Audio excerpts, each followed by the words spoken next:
बिस्मिल्लाहिर्रहमानिर्रहीम। अल-क़ुरआनु हयाती। The Quran is my life, the way to connect with Allah Subhanahu wa Ta'ala.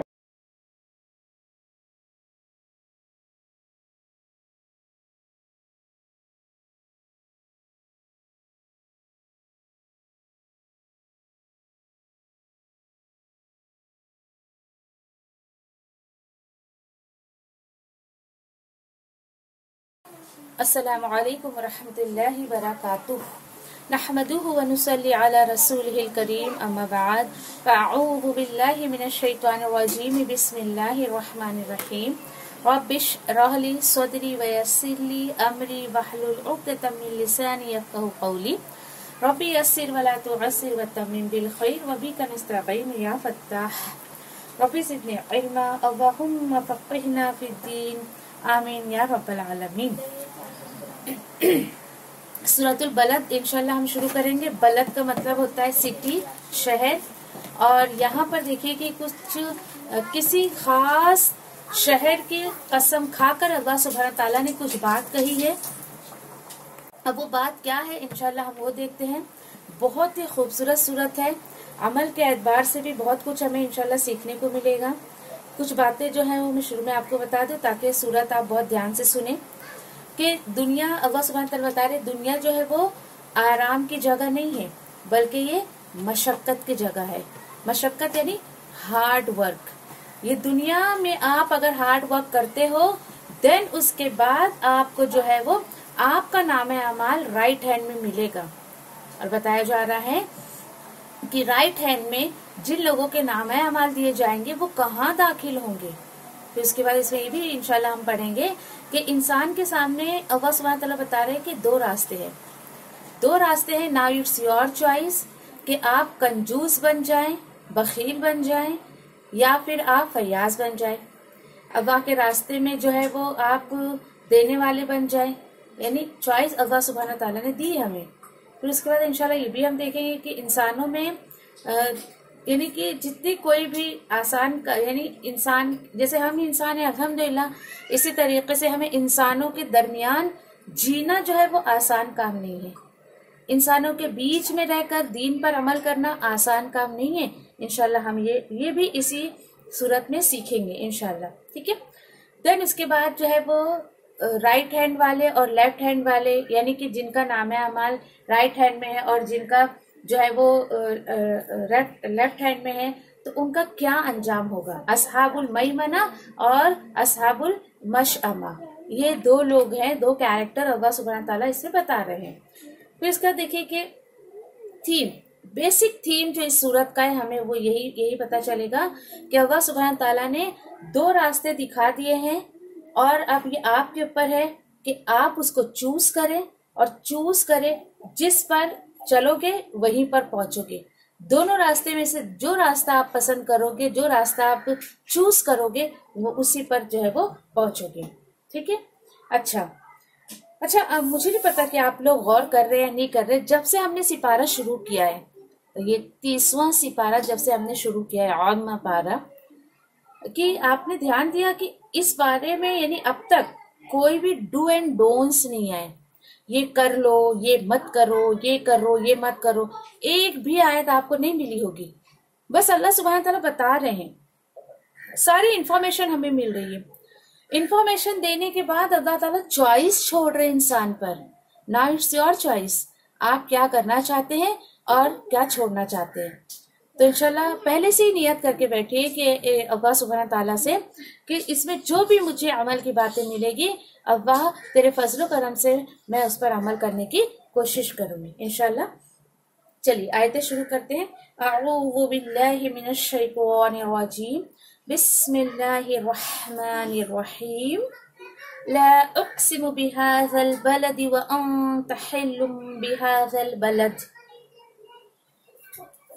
व वालिदिन व मा वलद। अब देखिए कि ये अंदाज होता है अल्लाह सुब्हानहू तआला के कलाम का कि कोई भी सूरत या कोई भी आयत ला से शुरू हो रही है, दैट मीन्स उस सूरत में बहुत इंपॉर्टेंट मैसेज मिलने वाला है। ये अंदाज है अल्लाह के कलाम का। नहीं नहीं, मैं कसम खाता हूं इस शहर की, इस शहर की। ये शहर कौन सा है? शहर मक्का, जहां पर नबी करीम सल्लल्लाहु अलैहि वसल्लम उस वक्त थे। कसम खाता हूं, अल्लाह ताला देखिए आप सल्लल्लाहु अलैहि वसल्लम के उस जगह की कसम खा रहे हैं जहां पर नबी करीम सल्लल्लाहु अलैहि वसल्लम की विलादत हुई थी, विलादत मुबारक हुई थी, और नबी करीम सल्लल्लाहु अलैहि वसल्लम वहां रहते थे।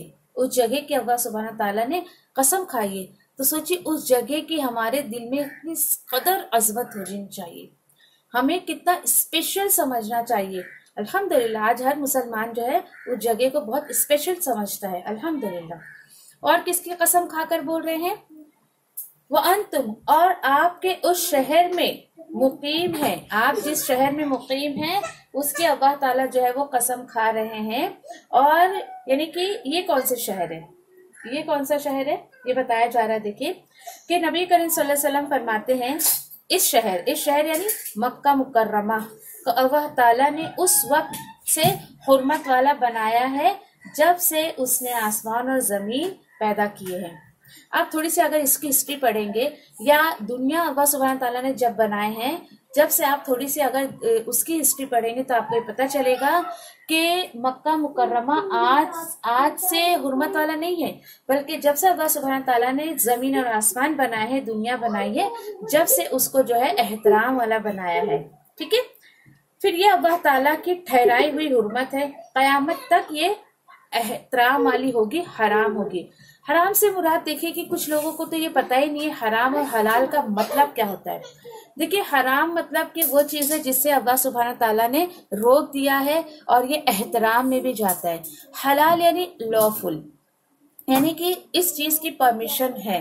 अब मक्का और मदीना है, इनको यानी स्पेशली मक्का को जो है वो क्यों मक्का मुकर्रमा या फिर हुर्मत वाला कहा जाता है? क्यों?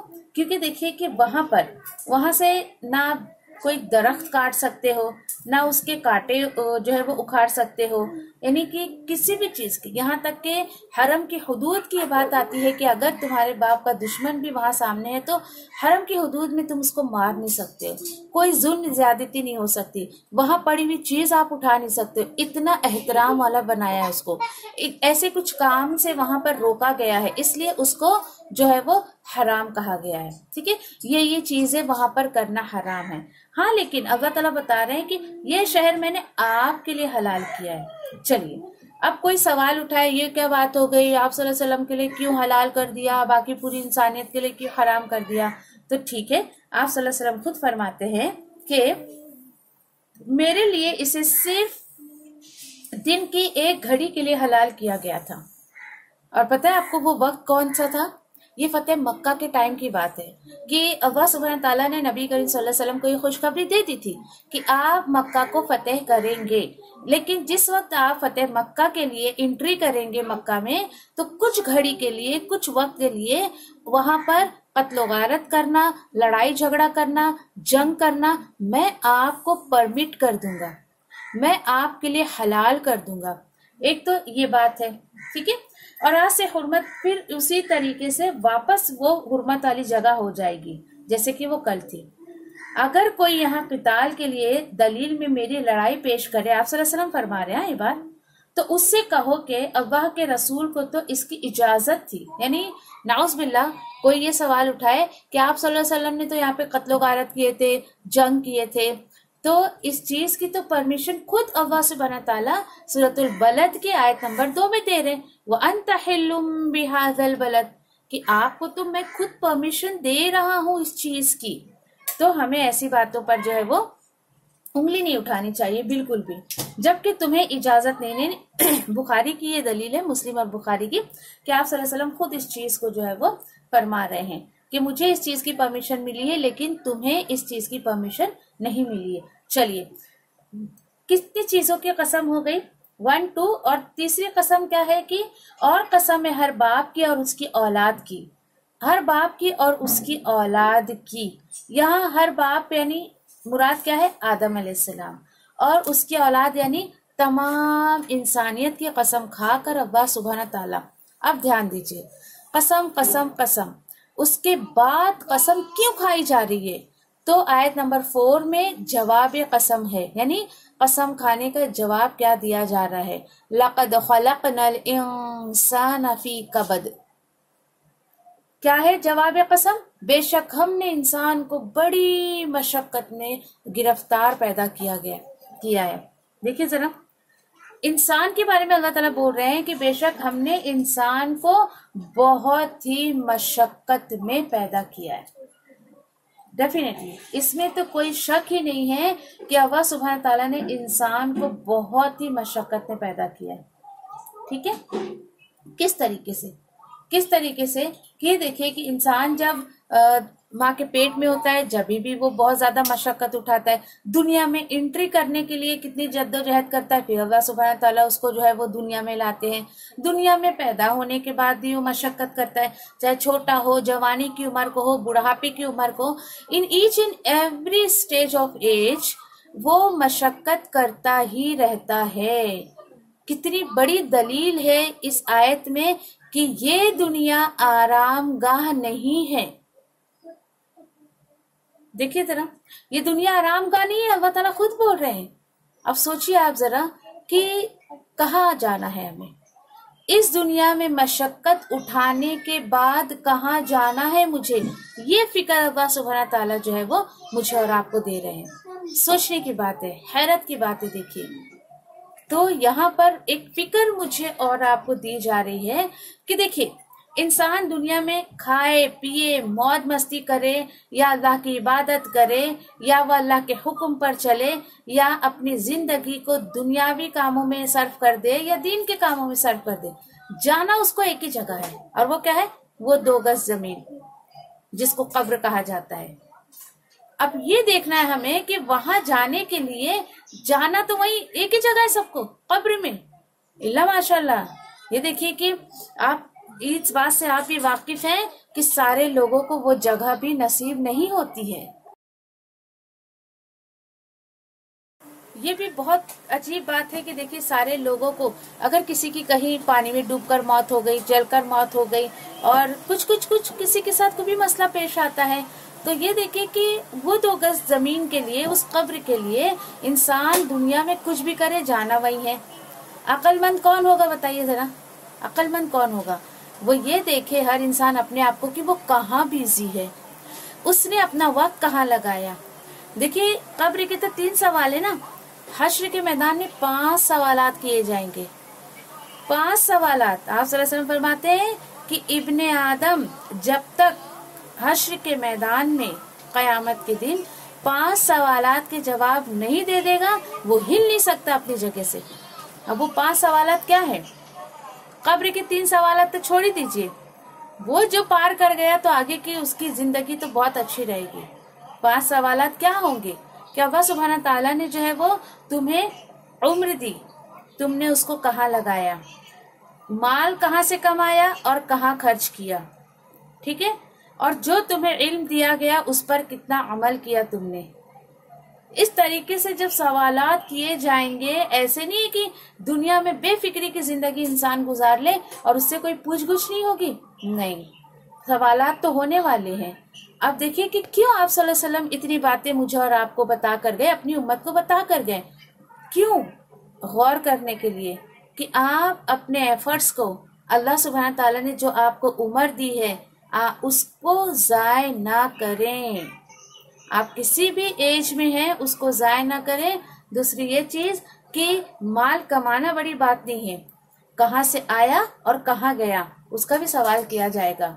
कहाँ से कमा रहे हो? हलाल कमा रहे हो या हराम कमा रहे हो? खा क्या रहे हो? हराम खा रहे हो या हलाल खा रहे हो? ठीक है, अल्हम्दुलिल्लाह, अगर आपकी कमाई हलाल है तो ये भी देखा जाएगा कि आप खा क्या रहे हैं।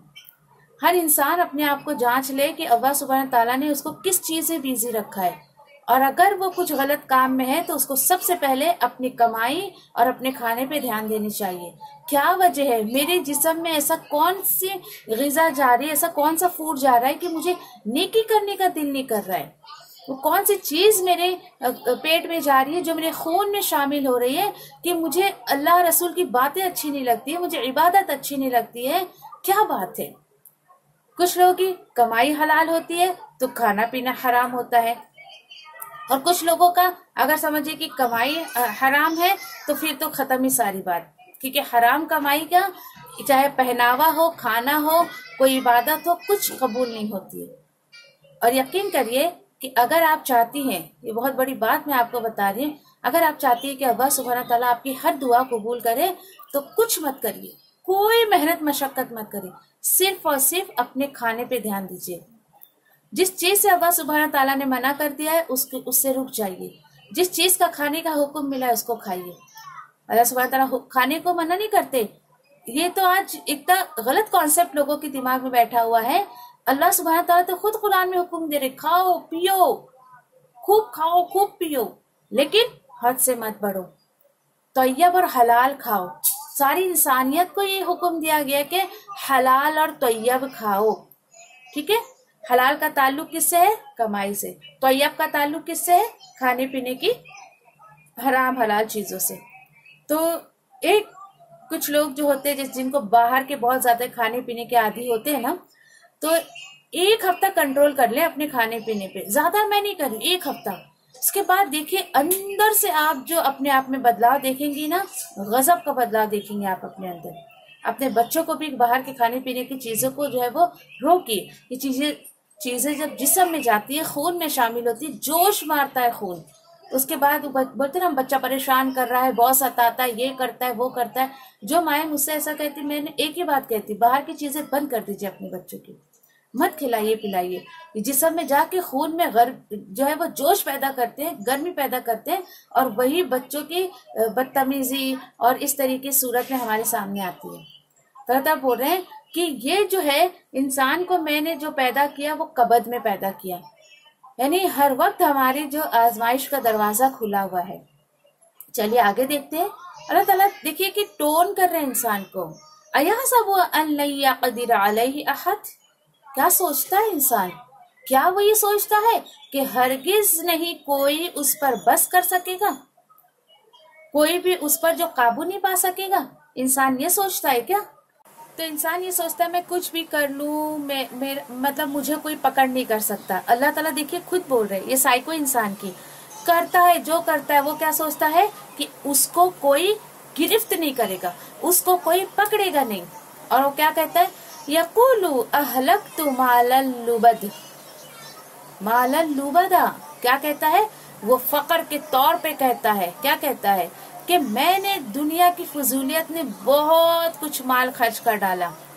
आपका भी ऐसे लोगों से सामना पड़ता होगा ना, जो फकर में आपको ये कहते होंगे, अरे तुम्हें क्या पता, मेरे पास गाड़ी है, बंगला है, घर है, नौकर है, चाकर है, तुम्हें क्या पता, मैं 10-10 हजार के ड्रेसेस जो है वो खरीदती हूँ, मैं 5-5 हजार के कपड़े पहनती हूँ, मेरे जूते जो है 20-20 हजार के। यानी इस तरीके की कुछ लोग बातें करते ना, जो शो करते हैं कि मेरा घर, मेरा बंगला, मेरी गाड़ी, इस तरीके से ऐसे इंसानों की तरफ इशारा करके अल्लाह ताला बोल रहे हैं कि ये सारी चीजें क्या सोचता है इंसान? एक असल में उसकी इज्जत है ना इन चीजों के साथ ही होती है। एक बार जो मरा तो कोई पूछता भी नहीं, ऐसे लोगों को पता है आपको, कोई नहीं पूछता है। तो अल्लाह ताला बोल रहे हैं क्या सोचता है इंसान, और इतने फकर से ये कहता है कि मैं ना फजूल चीजों में बहुत पैसे खर्च करता हूँ। इस तरीके की बातें है ना इंसान के साइको ये। ठीक है, अल्लाह ताला क्या बोल रहे हैं आगे? अयहसबु अल्लम यरहु अहद।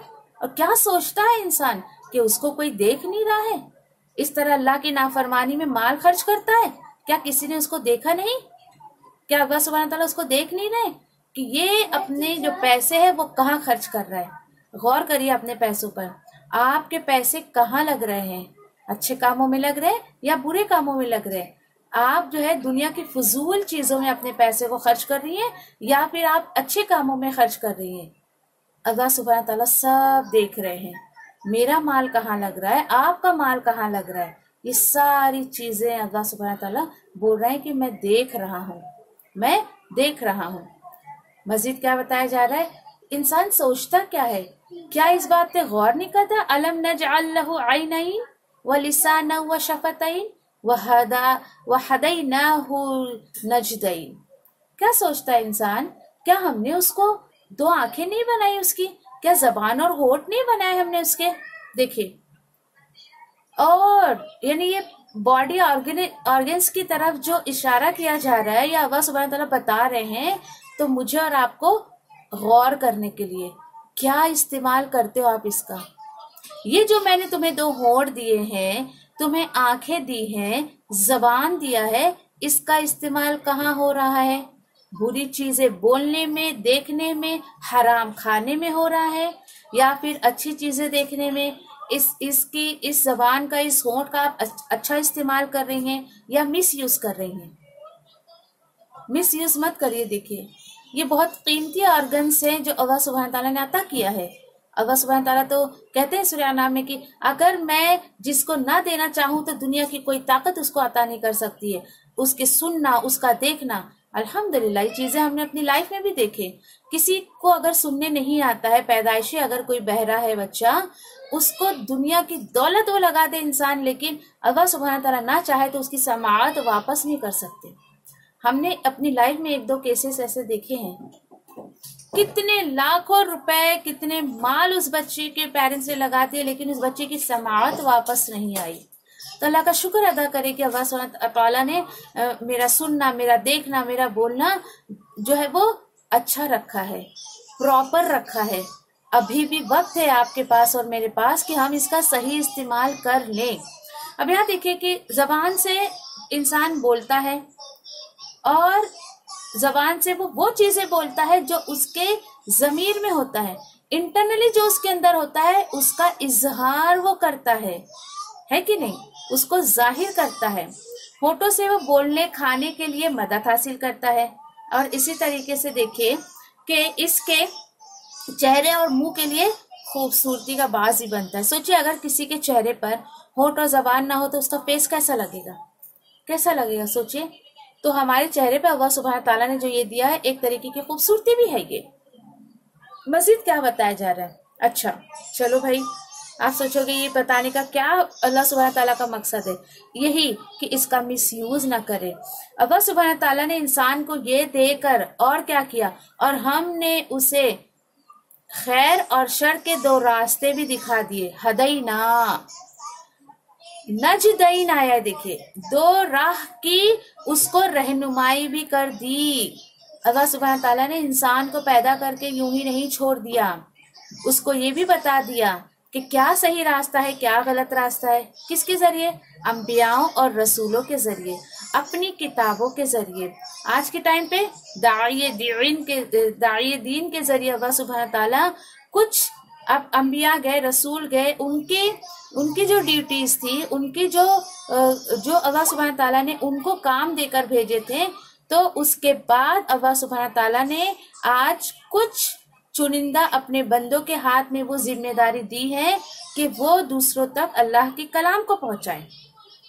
आप उनमें से वो खुश नसीब हैं कि अल्लाह सुब्हानहू तआला ने आपको चुना कि आप अल्लाह का कलाम सुन रही हैं। अल्लाह तआला बोल रहे हैं, अपनी किताब के जरिए मैंने सब क्लियरिफाई कर दिया कि कौन सा रास्ता खैर का है और कौन सा रास्ता शर का है। तो इस तरीके से अल्लाह सुब्हानहू तआला ने देखिए दोनों राह की हमें जो है वो गाइडेंस दे दी है। नाउ इट्स योर चॉइस कि आप क्या चूज करती हैं। आप सही रास्ता चूज करती हैं या आप गलत रास्ता चूज करती हैं। ठीक है, फिर आयत नंबर 11 में अल्लाह ताला क्या बता रहे हैं? फलक तहमल अक़बा, सो उससे नहीं हो सकेगा कि घाटी में दाखिल होता हुआ। ये घाटी की क्या बात है? ये घाटी में दाखिल नहीं हुआ मतलब उसने नेकी के कामों के लिए मशक्कत नहीं की। क्या पता चला? अल्लाह सुब्हानहू तआला ने उसको अच्छा, बुरा, शर का, खैर का, नेकी का, बदी का सब रास्ता क्लियर कर दिया। अल्लाह ताला बोल रहे उसने लेकिन नेकी के रास्ते को, यहाँ पे घाटी किसको कहा गया है? नेकी के रास्ते को। उसने नेकी के रास्ते में जो है वो मशक्कत नहीं उठाई। अब अल्लाह ताला पूछ रहे हैं वमा अदराका मल अक़बा, और तुम्हें क्या पता, तुम क्या समझते हो कि ये घाटी क्या है? चलिए देखते हैं। आज अगर आप किसी से पूछे ना, अरे भाई नेकी का काम क्या है बताओ जरा, वो बोलेगा रोजा रखना, नमाज पढ़ना, हज करना, दैट्स इट, खत्म बात। नेकी यही है? नहीं, अल्लाह ताला बोल रहे नेकी यही नहीं है, ये तो आम दर्जे की नेकी है, इट्स ए वेरी कॉमन नेकी। लेकिन इंसान को सिर्फ कॉमन नेकी पर ही नहीं रहना चाहिए, ये तो बहुत बेसिक है, हमारे दीन इस्लाम का बेसिक है, ये बेस है। उसके अलावा अल्लाह ताला बोल रहे हैं कि घाटी चढ़ना, यानी कि नेकी के कामों में मशक्कत उठाना, यहाँ पे कुछ काम दिए गए हैं, देखते हम क्या है वो। क्या है वो? अल्लाह ताला बता रहे हैं नंबर 1 के गर्दन छुड़ाना। नंबर 1 क्या है? गर्दन छुड़ाना। और इत्आमुन फी यौमिन ज़ी मसग़बह, या फिर भूख वाले दिन खाना खिलाना किसी रिश्तेदार यतीम को या खाक नशीन मिस्कीन को। चलिए, ये काम करने को ना लोगों को बड़ी दिक्कत होती है, लोग समझते हो इसमें क्या नेकी का काम है, लेकिन ये देख लीजिए आप, ये अल्लाह सुब्हान ताला ने कहा कि ये भी नेकी का काम है, गर्दन छुड़ाना। चलिए, उस टाइम में होता था कि लोग जो है इंसान बेचे जाते थे, खरीदे जाते थे, गुलाम के तौर पर जो है वो उनको आजाद कराया जाता था। आज के टाइम पर क्या है कि अगर कोई बेकसूर कैदी, यानी कोई कसूर नहीं है, कोई जुर्म नहीं है उसका, आप उसके पीछे अपना पैसा लगा के उसको छुड़ा सकते हो, आप उसके लिए केस लड़के उसको छुड़ा सकते हो। दूसरी चीज, भूख वाले दिन खाना खिलाना। भूख वाले दिन, अब देखिए किसी का दिन बोल के नहीं आता है, या पर्टिकुलर भाई उस दिन मैं भूखा रहूंगा मुझे आके खाना खिला देना, ऐसा कोई नहीं बोलता है। लेकिन आपको हैरत होगी कि 30वें सिपारे में भूखे को खाना खिलाने का इस कदर जो है वो अज्र बताया गया है, इस कदर अज्र बताया गया है, अल्लाह की पनाह।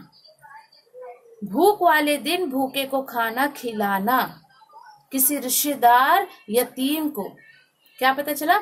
रिश्तेदारों को भूखे वाले दिन खाना खिलाना, तो इसमें बहुत सारी चीजें आ सकती है। अब ऐसा नहीं कि आप जाके ढूंढे रिश्तेदारों को कौन भूखे और एक दिन खिला दे, भाई बाबा बस तो मेरी तो इस साइड पे अमल हो गई है। नहीं, ऐसा नहीं। आपको पता है कि आपका कोई रिश्तेदार जरूरतमंद है, राशन भरा सकते हो आप उसके यहाँ। एक एक दिन आप नहीं पहुंचा सकते तो इस तरीके से राशन भरा दीजिए। आपको पता है कि कोई रिश्तेदार जरूरतमंद है आपका। और यतीम का तो इस कदर जिक्र इसमें किया गया है, पीछे भी हम कितनी मर्तबा यतीम के बारे में पढ़ चुके। ढूंढिए।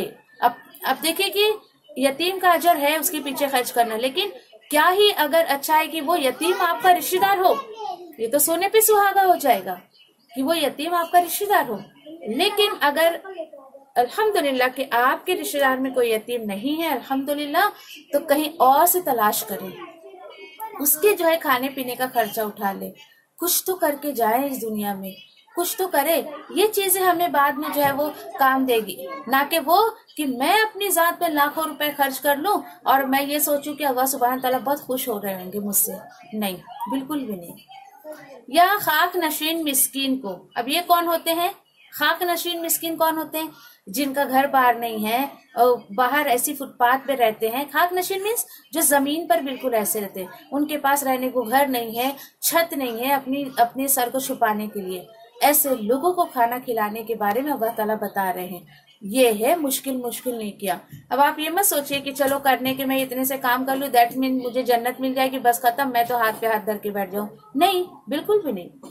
लिस्ट बनाइए। शुरू से अल्हम्दुलिल्लाह आप 30वें सिपारे को सुन रही हैं। लिस्ट बनाइए कि अल्लाह सुब्हान ताला यहाँ पर कुछ मुझे करने को काम दे रहे हैं, मैं ये कर लूं तो अल्लाह सुब्हान ताला से कुछ मैं उम्मीद रख सकती हूँ कि मेरा रब मेरी खताओं को, मेरी गुनाहों को माफ कर देगा और अपने फजल से जो है वो मुझे कयामत के दिन जन्नत में दाखिल कर देगा। उम्मीद अल्लाह से रखिए। बंदे मोमिन की जिंदगी देखिए 2 ही चीजों पे डिपेंड होती है। एक तो उसे उम्मीद होती है और खौफ होता है। खौफ किसका? अल्लाह से अजाब का। और उसको उम्मीद किससे होती है? अल्लाह की रहमत की। अगर आप बंदे मोमिन हैं तो कुछ बातें अल्लाह सुब्हान तआला बता रहे हैं, अपने आप को चेक कर सकती हैं आप, मैं चेक करूं, आप चेक करें इंशाल्लाह। अब देखिए ये करने के कुछ काम अल्लाह सुब्हान तआला ने दिए तो हैं यहाँ पर। अच्छा, कोई ये सोचे it's enough for me? No, मतलब इतनी नेकियां करके रुक मत जाओ कि बस हो गया भाई मैंने बहुत सारी नेकियां कर ली। नहीं, अल्लाह ताला बता रहे हैं इन नेकियों को करने के लिए कुछ शर्त है। अब वो शर्त क्या है? सुम्मा काना मिनल लज़ीना आमनू। नंबर 1, ईमान शर्त है हर नेक काम के लिए। अमल साले के लिए सबसे पहला शर्त क्या है? ईमान। आपके अंदर ईमानदारी होनी चाहिए। जो भी आप काम करें पूरे ईमान के साथ काम करें। अब ईमान का ताल्लुक किससे है? किताब और सुन्नत से है। यानी ईमान जो लेकर आता है फिर वो अल्लाह के भी और उसके बंदों के भी हुकूक को अदा करता है। तो इसके साथ साथ ये नहीं बताया जा रहा है कि जितने भी यहाँ पे खैर के काम बताए जा रहे हैं तो ये खैर उसी वक्त होगी और इससे आपको आखिरत की सादत उसी वक्त नसीब होगी जब वो इंसान साहिब ईमान होगा, उसके अंदर ईमान होगा। यानी मुसलमान होने के साथ साथ वो किताब और सुन्नत पे अमल करने वाला भी होगा। दूसरी चीज क्या है? वतवासौ बिस्सब्री वतवासौ बिल मरहमा। नंबर 2 कि वो एक दूसरे को सब्र की और एक दूसरे को वो रहम करने की वसीयत भी करते रहे। एक दूसरे को सब्र की कि जो कुछ भी ये काम करने में दुश्वारियां आएंगी एक दूसरे को बर्दाश्त करना और खुद ही नहीं दूसरों को भी इसकी तलकीन करना, खुद भी जमे रहना और दूसरों को भी वो काम की तलकीन करते रहना और एक दूसरे पर रहम की भी वसीयत करते रहना। वसीयत इंसान दूसरों को करता है, खुद को नहीं करता है। तो क्या पता चला? नेकी खुद करते रहना ये भी कोई अच्छी बात नहीं है। आप दूसरों को भी उसके लिए उभारें, उसके लिए जो है वो उनको मोटिवेट करें, तब जाके आपको कुछ फायदा देगा इंशाल्लाह। क्या होता है पता है कि कुछ लोग देखिए कि शुरू की नेकियां कर लेते बहुत नेकियां करते हैं, लेकिन बाद की नेकियां करने उन्हें बहुत मुश्किल लगती है, बहुत ही मुश्किल। होगा क्या? आप बोलेंगे क्या फायदा इतना सब करके? है ना फायदा। अल्लाह सुब्हानहू तआला 18 में बता रहे, आयत नंबर 18 में, उलाइका अस्हाबुल मैमना। दुआ करिए कि अल्लाह सुब्हानहू तआला मुझे और आपको इसमें शामिल कर दे। यही तो लोग हैं दाहिने हाथ वाले, यानी खुश नसीब। ये खुश नसीब लोग हैं जो ये काम करते हैं। चलिए मेरे और आपके लिए चेक लिस्ट है, अगर हमने ये काम किया है तो अल्लाह सुब्हानहू तआला हमें इन खुश नसीब लोगों में शामिल कर दे। उसके बिल्कुल अपोजिट एक और किरदार, एक और कैरेक्टर, वल्लज़ीना कफरू बिआयातिना हुम अस्हाबुल मशअमा। इसके बिल्कुल अपोजिट और वो लोग जिन्होंने इनकार कर दिया हमारी आयतों का, वही लोग बाएं हाथ वाले होंगे। ये राइट हैंड वाले कौन है? कि जो ईमान के साथ साथ दूसरों को सब्र की और रहम की भी तलकीन करते रहते हैं, इन कामों के लिए उनको मोटिवेट करते रहते हैं। देखिए जरा, आप चाहती हैं राइट हैंड बनने वाले, अल्लाह ताला बोल रहे हैं कि करने के काम करिए, अंजाम तुम्हें नहीं मिलेगा। लेकिन दूसरा एक कैरेक्टर जो बाएं हाथ वाला है वो कौन है? जो अल्लाह की आयतों का इनकार कर देता है। किस तरीके से? ओहो, जरूरी है क्या भूखे को खाना खिलाना? अरे अल्लाह को खिलाना होता तो अल्लाह ताला इनको खुद खिला देता ना, मैं कल को पका के लेके जाके इनको खिला के आऊं। आप बोलोगे ऐसा भी कोई बोलता है क्या? जी हाँ, ऐसा भी लोग कहते हैं।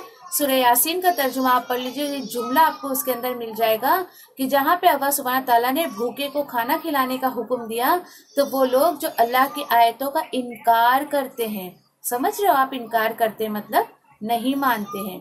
जरूरत क्या ये करने की? नहीं मैं ये नहीं कर सकती, नहीं बाबा मेरे तो ये मिजाज में ही नहीं है, नहीं बाबा मैं तो ये बिल्कुल नहीं कर सकती, मेरे बाप दादा ने कभी किया नहीं तो मैं क्यों करूं। इस तरीके की बातें, ये सारी बातें मैं नहीं बोल रही, सारी बातें आपको अल्लाह ताला तौफीक दे पूरे कुरान को समझकर पढ़ने के लिए। तो ऐसे लोग जो अल्लाह की आयतों का इनकार कर देते हैं, अब देखिए कि जरूरी नहीं है आप काफिर बोले तो सोचेंगे चलो बाबा मैं तो बची, मैं इसमें नहीं आ रही। यकीन करिए कि आप अगर इन आयतों पे अमल नहीं करती हैं तो अल्लाह की नजर में, मैं नहीं बोल रही, अल्लाह की नजर में इनकारी है। क्यों? क्योंकि अल्लाह की आयतों पे इनकार, अल्लाह की आयतों पे अमल ही नहीं हो रहा है कुछ। इसी तरीके से देखिए, अगर तलाक के मसाइल आ जाए, विरासत की बांट की जो मसाइल आ जाए, कितने मुसलमान हैं? मैं समझती हूँ, मैं हजारों में किसी एक का सुनती हूँ कि कभी तो अब तक की मेरी लाइफ में एक दो लोगों का मैंने सुना है कि हाँ किसी ने अपनी बेटी का हक दिया है या किसी ने अपनी बहन का हक दिया है। अल्लाह माशाल्लाह, बहुत खुशनसीब है वो लोग जो अपनी बहन और बेटियों का अपनी विरासत में से हक देते हैं, क्योंकि अल्लाह ने हुक्म दिया है। अक्सरियत तो हमने नहीं देखी देते हुए। तो वहां बोलेंगे नहीं नहीं ऐसा नहीं होता, तो ये क्या हो गया? इनकार किया ना तुमने अल्लाह की आयतों का। तो अल्लाह ताला बोल रहे ये बाएं हाथ वाले हैं, बदबख्त लोग हैं, ये बदनसीब लोग हैं। और अलैहिम नारुम मुक़स्वदा, इन्हीं पर आग होगी जो चारों तरफ से घेरी हुई होगी, यानी उन्हें आग में बंद कर दिया जाएगा। दुआ करिए, क्या बताया मैंने आपको ऐसी आयतों पे हमें क्या दुआ करनी है? अवहुम्मा ला तजअलना मिनहुम, ए अल्लाह तू हमें ऐसे लोगों में शामिल नहीं करना, बल्कि हमें क्या असहाबुल मैमना में शामिल करना। अल्लाह तू हमें दाहिने हाथ वालों में जो है वो शामिल कर देना। खूब अल्लाह ताला से दुआ करिए। फिर देखिए कि किस तरीके से अल्लाह सुब्हान ताला आपके लिए जो है वो अमल के दरवाजे ऐसे खोलेंगे कि आप हैरत होगी आपको कि किस तरीके से मेरे लिए नेकी करना कितना आसान हो गया है। कोशिश करिए, अल्लाह सुब्हान ताला से दुआ करिए कि अल्लाह सुब्हान ताला हमें जो है कहने सुनने से ज्यादा अमल की तौफीक अता फरमाए इंशाल्लाह, कि इसमें जो भी अमल की बातें मिली है और उस पर अमल की तौफीक अता फरमाए। अल्लाह ताला मुझे और आपको जो है वो तवासो बिल सब्र व तवासो बिल मरहमा बना दे, कि लोगों को सब्र की तलकीन करने वाला और लोगों पर रहम करने वाला जो है बना दे। एक दूसरे पर रहम करना, इसकी भी हमें जो है तलकीन करना है लोगों को इंशाल्लाह। ठीक है, व आखिर दावानी अल्हम्दुलिल्लाहि रब्बिल आलमीन। सुब्हान रब्बिका रब्बिल इज्जति अम्मा यसिफून वस्सलामुन अलल मुरसलीन वल्हम्दुलिल्लाहि रब्बिल आलमीन बिरहमतिका या अरहमर राहिमीन। रब्बना तकब्बल मिन्ना इन्नका अंतस समीउल अलीम व तुब अलैना इन्नका अंतत तव्वाबुर रहीम। आमीन या रब्बल आलमीन। वस्सलामु अलैकुम व रहमतुल्लाहि व बरकातुहू।